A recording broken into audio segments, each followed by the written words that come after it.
আসসালামু আলাইকুম। এনটিভির নিয়মিত অনুষ্ঠান মার্কেট ওয়াচে আপনাদের সবাইকে আমন্ত্রণ জানাচ্ছি। দর্শক মণ্ডলী, আজ আমি থাকবো আপনাদের সাথে আহমেদ রশিদ লালি। আর আমাদের আজকে আলোচনার বিষয়বস্তু আমরা নির্ধারণ করেছি। আপনারা জানেন যে আইপিও আইন সংশোধন হয়েছে। কি সংশোধনীটা এসছে সেটা নিয়ে একটু আলোচনা করব আইএমএফ কিছু একটা রিপোর্ট নিয়ে আমাদের পুঁজিবাজার সম্বন্ধে কিছু কথা ওখানে আছে, সেটা নিয়ে আলোচনা করব। আর আলোচনার জন্য আজকে আমাদের সাথে যোগ দিয়েছেন খুবই পরিচিত মুখ, সুবক্তা, আমাদের ওয়াক্কার ভাই, ভ্যানগার্ড অ্যাসেট ম্যানেজমেন্ট কোম্পানির কর্ণধার, ম্যানেজিং ডাইরেক্টর। আমরা আলোচনায় যাব। দর্শক মণ্ডলী, ওয়াক্কার ভাই, গতকাল একটা সংশোধনী এসছে আইপিও রুলে। সেটা হলো যে তালিকাভুক্ত হতে ইচ্ছুক যে সকল ইস্যুয়ার কোম্পানি, এদের বেলায় ছিল যে 2 বছরের ব্যালেন্স শিট তাদেরকে দিতে হতো এবং সেখানে প্রফিট দেখাতে হতো। এখন সেটাকে করা হয়েছে 1 বছরের, যেদিন অ্যাপ্লাই করবে তার আগের বছরের ট্যাক্স পেড অ্যাকচুয়াল প্রফিট দেখাতে হবে, net operating cash flow positive থাকতে হবে। এইটা আপনি এই সংশোধন, যেটা আগে 2 বছরেরটা ছিল এখন সেটা 1 বছর করে দিয়েছে, এইটা কেমন করে দেখছেন আপনি? কারণ এতে করে ভালো কোম্পানি বাজারে আসার একটা হবে কিনা সুযোগ? নিশ্চয়ই এখানে এটা একটা it will help to bring more good companies into the market. কিন্তু আমি ধরেন মনে করি যে at the same time একটা যে মাপকাঠিটা আপনার ধরেন আমাদের ইনভেস্টরদের প্রোটেকশনের জন্য মনে হয় যে 2 বছরের আইনটা যদি থাকতো অ্যাকাউন্টসের, ওটা মনে হয় আরও বেশি প্রুডেন্ট হতো। কিন্তু নিশ্চয়ই কোনো একটা এসএসসি যেটা নতুন একটা যে বুক বিল্ডিং মেথডের মধ্যে যেটা একটা বুক বিল্ডিং এ আমরা পরবর্তীতে আসছি। আচ্ছা, সো বাট এইটা মনে হয় যদিও 1 বছর করেছে, বাট এখন কিন্তু আপনার মার্চেন্ট ব্যাঙ্কগুলিকে অনেক ধরনের আরও কিছু ফ্যাক্টস ফাইন্ডিংয়ের দিয়েছে, পরিধি বাড়িয়ে দিয়েছে। ফিজও যেমন করে বেড়েছে ওদের, অ্যাট দ্য সেম টাইম আগের রেসপন্সিবিলিটি অনেক বেড়ে গেছে। এবং আপনার কি মনে হয় না যে ধরেন 2 বছর যেটা ছিল সেখানে কিন্তু পারমিশন পেতে পেতে যে 6 মাস ডিলে হয়ে যেত, আবার 1 বছরেরটা করতে হতো, সেটা একটা প্রবলেমেটিক একটা সমস্যা কিন্তু ছিল। এখন যেহেতু 1 বছর করতে হবে, সো কাজেই 1 বছরের ভিতরে কিন্তু ওই সময়টা আমাদের সেভ হবে। ওটা হলেও যেখানে মধ্যে আরেকটা যেটা সমস্যা আছে, এসএসসিতে লোকবলের একটা বিষয় আছে, যার জন্য কিন্তু প্রতিটা অ্যাপ্লিকেশন ডিলেড হয়ে যাচ্ছে। বিকজ প্রসেস ওদের একটা প্রসেস ফ্লো আছে। তো ওটা একটা আপনার 1 বছর করলেও যে আপনার যে খুব একটা রাতারাতি একটা চেঞ্জ আসবে, সেটা কিন্তু যতক্ষণ পর্যন্ত এসএসসির ভিতরে কিছু ওরা, আমি জানি যে তাদের এখন একটা নীতিমালা হয়েছে, গাইডলাইন হয়েছে, এবং তাদের একটা প্রসেস চলে এসছে। আরও কিছু তারা লোকবল নিচ্ছে, বেশ কিছু লোকবল নিচ্ছে। সো ওইটা না, বাট এটা এখন ইমপ্লিমেন্টেশনের ব্যাপার। ওইটা ইমপ্লিমেন্টেশন না হওয়া পর্যন্ত আপনার এই ডিলেড ফ্যাক্টরটা তো রয়েই যাবে। কিন্তু আর এটা সময় প্রমাণ করবে যে কতদূর আমরা এগোতে পারলাম। আরেকটা জিনিস যেটা মানে ফিক্সড প্রাইস আইপিওতে, সেটা হলো any eligible investor cannot apply for more than 2%, এবং এলিজিবল ইনভেস্টার্সরা স্টক এক্সচেঞ্জের মাধ্যমে তারা অ্যাপ্লাই করতে পারবে। এই 3টা জিনিস, মেজর 3টা জিনিস চেঞ্জ এসছে। আমরা আশা করছি যে এই চেঞ্জের ফলে একটা ইতিবাচক আইপিওতে একটা ইতিবাচক প্রভাব পড়বে। তার সাথে বুক বিল্ডিংয়েরও 3টা চেঞ্জ এসছে। সেটা হলো যে ইস্যুয়ার কোম্পানি 50 কোটি টাকা উত্তোলন করতে হবে। 50 কোটির নিচে উত্তোলন করলে বুক বিল্ডিংয়ে যেতে পারবে না। বুক বিল্ডিংয়ে যেতে হলে 50 কোটি মিনিমাম উত্তোলন করতে হবে। Paid up capital minimum 30 crore হতে হবে, যেটা আগে ছিল 15 কোটি, এবং এলিজিবল ইনভেস্টর ক্যানট কোট মোর দেন 2%, যেটা আগে ছিল 10%। সো এই 2% করাতে আমার মনে হয় যে আগের আইপিও গুলোতে বুক বিল্ডিং এ যে সকল সমস্যা দেখা দিয়েছিল, যে 10 জনকে একত্র করে একটা প্রাইস করা যেত, এখন কিন্তু 50 জনকে একত্র করে সেটা প্রাইস ম্যানিপুলেশন করার মতো কোনো স্কোপ থাকবে না। আপনার কি মনে হয়? আমার মনে হয় এটা একটা আই ওয়েলকাম দিস চেঞ্জ, ইতিবাচক। এটা কিন্তু ভালো হয়েছে মার্কেটের জন্যই। কারণ দেখছিলাম যে বুক বিল্ডিং এ এসেও কিন্তু বেশ কিছু কোম্পানি কিন্তু রাখতে পারছিল না। So this will have a stopper on this. Price ডিসকভারিতে যে সমস্যাগুলো ছিল, যে একটা হাই প্রাইস হয়ে যেত, লাস্ট যে বুক বিল্ডিং এ আমরা সেটা দেখেছিলাম, এবং সেখানে অনেক কমপ্লেন এসেছিল, বিধায় এই ইয়েগুলো হয়েছে। আমি একটু অন্যদিকে চলে যেতে চাচ্ছি। মার্কেটে কিন্তু বেশ কিছু, আপনি যদি দেখেন 2010 থেকেও যদি দেখেন, এখন কিন্তু যে চেঞ্জেসগুলি এসছে সেগুলি কিন্তু সত্যি সাধুবাদ দিতে হবে এই কমিশনকে, এবং আমরাও কিন্তু এগিয়ে যাচ্ছি কিন্তু। This are all good corporate governance কিন্তু মার্কেট ডেভেলপমেন্টে অনেক সহায়তা করবে এই সকল অ্যামেন্ডমেন্টস গুলো। ওয়াকার ভাই, আমি আরেক দিকে চলে যেতে চাচ্ছি একটু। আপনি জানেন যেমনটা, যে আইএমএফ কিছু ইয়ে দিয়েছে, একটা রিপোর্ট দিয়েছে। ওই রিপোর্টে বলা হচ্ছে যে পুঁজিবাজার, বাংলাদেশে পুঁজিবাজার খুবই দুর্বল, দেশের বিনিয়োগ অর্থায়নে অবদান অনেক কম। আপনি কিভাবে এটাকে মূল্যায়ন করবেন? জিনিসটা হলো যে, ইয়েস, আমি এখানে আগেও বলেছি, আমাদের ধরেন একদিকে যেমন বাংলাদেশের যে স্টোরি আমরা বলছি যে পজিটিভ স্টোরি লাইন, আপনার যদি 2010 থেকে ধরি, আমাদের তখন আপনার জিডিপি ছিল $150 বিলিয়ন, অ্যান্ড আমাদের মার্কেট ক্যাপও ছিল, ক্যাপিটাল মার্কেট তখন তো হাইপড আপ ছিল অনেক, 48 বিলিয়ন। জিডিপি, আমাদের economy is bin growing between 6 and 6.5%। So ওই হিসাবে এখন হলো যে আপনার $250 বিলিয়ন আমাদের জিডিপি সাইজ, কিন্তু আমাদের ক্যাপিটাল মার্কেটে যদি আসি, সেটা এখনও 42 billion, which is about 18% of the GDP.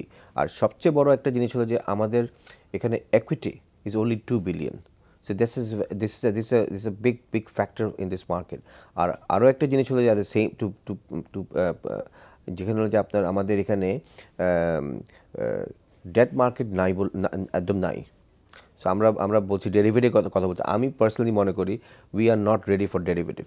But এখনই যেটা আমরা করতে পারি, যেটা বন্ড মার্কেটটা, আমাদের সেকেন্ডারি বন্ড মার্কেটটা খুবই বাঞ্ছনীয় হলে উই ক্যান সি দ্যাট আপনার investor will have a pick and choose কোন দিকে যাবে। কখনো ইকুইটি মার্কেট যদি স্লাগিশ থাকে, they can always explore debt market. And আমাদের ব্যাংকিং আইনেও যেটা আছে যে আপনার টিয়ার 2 ক্যাপিটাল রেজিংয়ের জন্য ব্যাংকগুলিও তো আপনার বন্ড থেকে রেজ করছেন, বাট এখন দেখছে যে ক্রস ট্রেডিং হচ্ছে।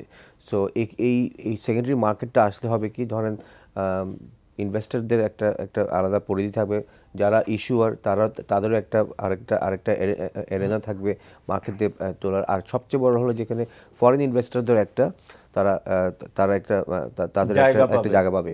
আমাদের এখানে কিন্তু অনেক ফরেন ইনভেস্টর আসতে চাইলেও কিন্তু আসতে দুটা কারণে, একটা মার্কেটের ডাইভার্সিফাইড প্রোডাক্ট না থাকাতে, ডাইভার্সিফাইড প্রোডাক্ট, আরেকটা হলো যে ইস্যু সাইজ নাই।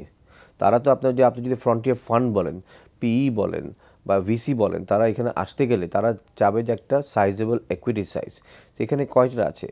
আর জিনিসটা হলো যে আপনি যদি টোটাল মার্কেটের রিফ্লেকশন যখন ইকোনমিতে পাবেন না, কিন্তু আপনার নট ইভেন আমরা ফরেন কোম্পানির কথা বাদই দিলাম, not even 2% of our large corporates are even interested to come to the market. এটা বিভিন্ন ক্ষেত্র আছে। অনেকে আমাদের একটা চিন্তাধারা আছে, আমি আমার কোম্পানি এখানে বাইরে নিয়ে আসবো কেন। আর আসতে গেলেও যে ধরনের ক্যারিয়ার দেওয়া উচিত, এখানে কিন্তু আমাদের পলিসি মেকারদের ইচ্ছার অভাব নাই, কিন্তু রেগুলেটরি বডিতে ডাউনস্ট্রিমে যে পলিসি গাইডলাইনগুলি আছে, সেই গাইডলাইনগুলিকে আমাদের মনে হয় আরেকটু কিছু চেঞ্জ করা উচিত।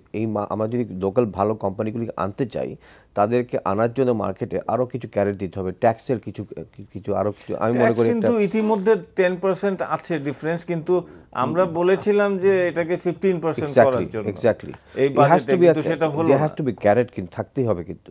সো এই জিনিসগুলি না হওয়া পর্যন্ত, এবং এট দ্য সেম টাইম যে গভর্নমেন্ট যে কোম্পানিজগুলি আছে, ওগুলিকে আমরা শুনেছি 2010-এ আমাদের মাননীয় অর্থমন্ত্রী বলেছেন, মাননীয় প্রধানমন্ত্রী বলেছেন যে আমরা দেখব মার্কেটে, বাট এখনও পর্যন্ত আজকে 7 বছর হয়ে গেল আমরা কিন্তু দেখছি না। আর আরেকটা জিনিস হচ্ছে যে যারা আমাদের যে মাল্টিন্যাশনাল কোম্পানিজগুলি আছে, হাতে গোনা 1-2টা কোম্পানি ছাড়া কেউই কিন্তু এখানে নাই। তো সেখানে আমরা যখন দেখি যে ইন্ডিয়াতেও দেখেছি তারা কিন্তু তাদের সেফ কিন্তু ওদের ওদের আইনের মধ্যে নিয়ে এসছে। সো সেখানে আমরা কেন পারি না যে এই ধরনের মাল্টিন্যাশনাল কোম্পানিগুলিকে নিয়ে আসতে হবে কি will have more new companies, investors will have more avenues for investment. রবির কথা শুনেছিলাম আসবে, বাট এখন তারা শুনছি যে খুব একটা এখন বাংলাদেশের যে ট্যাক্স যে পলিসি আছে ওইদিকে আমি ওইটা দেখে তারা শুনছি যে তারা খুব একটা they are not interested to come to the market. But রবির মতো কোম্পানি যদি আইপিওতে আসতো, it would have a much of a positive impact. খুব সঠিকভাবেই বললেন, কারণ টেলিকম কোম্পানির উপরে যে ট্যাক্স স্ট্রাকচারটা আছে এই মুহূর্তে, সেটা মানে একটা বেদনাদায়ক। এত হাই রেটেড ট্যাক্স, এটা টু মাচ। এটা মানে 40-42% ট্যাক্স হওয়াটা, এটা অবশ্যই বন্ড মার্কেট যেটা আপনি নিয়ে কথা বললেন, এটাও কিন্তু আইএমএফ বলেছে তার রিপোর্টে যে bond market, asset based securities, derivatives etcetera, new product এগুলো ইন্ট্রোডিউস করতে হবে, যেটা আমরা অনেক দিন ধরে বলে আসছি যে বন্ড মার্কেটটা ইমিডিয়েটলি সচল করতে হবে। বন্ড মার্কেট সচল করার জন্য আমাদের ইনকাম ট্যাক্সের 53BB-তে কিছু অ্যামেন্ডমেন্ট আনতে হবে, কারণ তার দেখা যাচ্ছে যে যা ইন্টারেস্ট সে আর্ন করবে তার চেয়ে বেশি ট্যাক্স চলে যায়। সো এইসব জায়গায় কিছু সমন্বয় করে আমার মনে হয় বন্ড মার্কেট সচল করাটা অতীব জরুরি। তা না হলে পরে আমাদের যেমনটা আপনি বললেন সঠিকভাবে যে ডেট মার্কেট নাই একেবারে, আমি যে হেজিং করব সে হেজিং করার কোনো রকমের আমার কাছে সুযোগ হচ্ছে না, শুধু equity market which is very risky market at the same time. Capital market যদি আমরা কি একটা ফোন নিয়ে আসবো? দর্শক কে বলছেন, আপনার নামটা বলে প্রশ্নটি করুন। আসসালামু আলাইকুম। ওয়ালাইকুম আসসালাম। ঢাকা থেকে। জি বলেন ভাই। আমার প্রশ্ন লালি স্যারের কাছে। জি স্যার, দীর্ঘদিন থেকে ভালো আইপিও আসতেছে না, এবং এই বুক বিল্ডিং মেথডে যে আইপিও আসার কথা, এই যে আইন নিয়ে অনেকদিন থেকে জটিলতা দেখা যাচ্ছে, এইটা কতটুকু আপনারা অগ্রসর হইতে পারছেন? জি ধন্যবাদ। আমরা এই প্রোগ্রামের শুরুতেই যেমনটা আপনাদেরকে জানিয়েছিলাম যে বুক বিল্ডিং মেথডে যে সমস্যাটা ছিল, যে যেখানে একটা অনিয়ম হওয়ার সম্ভাবনা ছিল, সেই অনিয়মের সম্ভাবনাটা এখন দূরীকরণ করা হয়েছে, অ্যামেন্ডমেন্ট চলে এসছে, এবং সেখানে আগে যেমনটা ছিল, আপনাকে একটু বিস্তারিত বলে দিই আপনার বুঝের জন্য। সেটা হলো যে 10 জন বিনিয়োগকারী, 10 জন এলিজেবল বিনিয়োগকারী, উনারা কিন্তু এই টোটাল বুক বিল্ডিংয়ের প্রক্রিয়াতে যে প্রাইস ফিক্সেশন হয়, সেই ফিক্সেশনে 10 জন বেসিক্যালি কিন্তু এই কাজটা করতে পারতেন, এবং সেখানে একটা সমস্যার সম্ভাবনা কিন্তু থাকতো, যেটা গত বুক বিল্ডিংয়ে একটা কমপ্লেন হয়েছে যে সেখানে একটা প্রাইস নিয়ে একটা গন্ডগোল হয়েছে, প্রাইস ফিক্স হয়েছে অনেক বেশি দামে। সেইটাকে ঠিক করার জন্য এখন করেছে সিকিউরিটিজ অ্যান্ড এক্সচেঞ্জ কমিশন যে অ্যামেন্ডমেন্ট করেছে, তাতে 2%-এর বেশি, মানে 50 জনকে মিনিমাম প্রাইস ফিক্সেশনে তাদেরকে পার্টিসিপেট করতে হবে। তার মানে 10 জনকে একটা ম্যানিপুলেট করা সহজ, কিন্তু 50 জনকে ম্যানিপুলেট করা একটু ডিফিকাল্ট। সেই জন্য এসইসি এই কাজটা করেছে, যেটা আগে 10% করে একজন করতে পারতো, সেটা মাত্র 2% করেছে, মানে 50 জনকে সেটা অফার করতে হবে, এবং সেখানে প্রাইস নির্ধারণীতে ওনারা 50 জন মিলে এটা করতে পারবে। সো এইটা খুব বড় একটা জিনিস হয়েছে, এবং আমরা আশা করছি যে বুক বিল্ডিংয়ে অনেকগুলো সিরিয়ালে আছে, এই অ্যামেন্ডমেন্টের জন্য অপেক্ষা ছিল, আসছিল না। এখন যেহেতু অ্যামেন্ডমেন্ট হয়ে গেছে, এখন বুক বিল্ডিংয়ে আমরা কয়েকটা কোম্পানি দেখতে পারবো, ভালো কোম্পানি দেখতে পারবো। Thank you. আশা করছি আপনার প্রশ্নের উত্তর পেয়েছেন। জি ভক্কর ভাই, স্যার আমরা ছিলাম যে এই ডেরিভেটিভস, তো আপনার সাথে আমি সম্পূর্ণ একমত যে এখনো সময় আসে নাই, আরও কিছু সময় পরে, কারণ এইটা নিয়ে কিন্তু অনেক সেমিনার, সিম্পোজিয়া, ট্রেনিং, অ্যাওয়ারনেস এগুলো কিন্তু প্রয়োজন আছে, যেগুলো we are not ready yet structurally we are not ready yet, but আমরা এখনই কিন্তু বন্ড মার্কেট করতে পারি। আমার যেটা বলতে যাচ্ছিলাম যে আমি একটা ব্রেক নিব ওয়াক্কার ভাই, তার আগে একটু বলে রাখি একটা, যেটা IMF বলেছে, আমরাও কিন্তু সে কথাটা বলি যে দীর্ঘমেয়াদে দেশের উন্নয়নকে সচল রাখতে হলে ব্যাংক এবং পুঁজিবাজারকে কার্যকরভাবে ব্যবহার করতে হবে। যে সকল ফান্ড সঞ্চয় পড়ে আছে বিনিয়োগের স্রোতে আনতে হবে। Mutual fund, provident fund, insurance এগুলো নিয়েও কিন্তু ওরা কথা বলেছে, এবং ওরা বলছে যে প্রাতিষ্ঠানিক অংশগ্রহণ বাড়াতে হবে এই ফান্ডগুলোর মাধ্যমে। তো এই ফান্ডগুলোর মাধ্যমে যদি প্রাতিষ্ঠানিক বিনিয়োগ বাড়াতে হয়, আপনি যেহেতু একটা vital player in the mutual fund industry, what do you think যে কিভাবে এটাকে আরো বাড়ানো যায়, কিংবা যে আস্থার অভাব আমাদের ইনভেস্টরদের মাঝে, সেইটা সম্বন্ধে আপনি যদি একটু বলেন মিউচুয়াল ফান্ড ইন্ডাস্ট্রি। ধন্যবাদ আপনাকে। Mutual fund industry is only not even 2% of the market capital আপনার, এবং এটার আমাদের মার্কেটের এইটার সম্বন্ধে এই সেক্টর সম্বন্ধে অনেক নেগেটিভ ভাইব আছে, নেগেটিভিটি আছে। আমি পিছনের কথা নাই গেলাম, অনেকবারই আলাপ করেছি, বাট হ্যান্স ফরওয়ার্ড যদি চিন্তা করে দেখি, দেখেন এই কমিশন কিন্তু বেশ কিছু রেগুলেটরি চেঞ্জেস এনেছে কিন্তু উইদিন আওয়ার ইন্ডাস্ট্রি।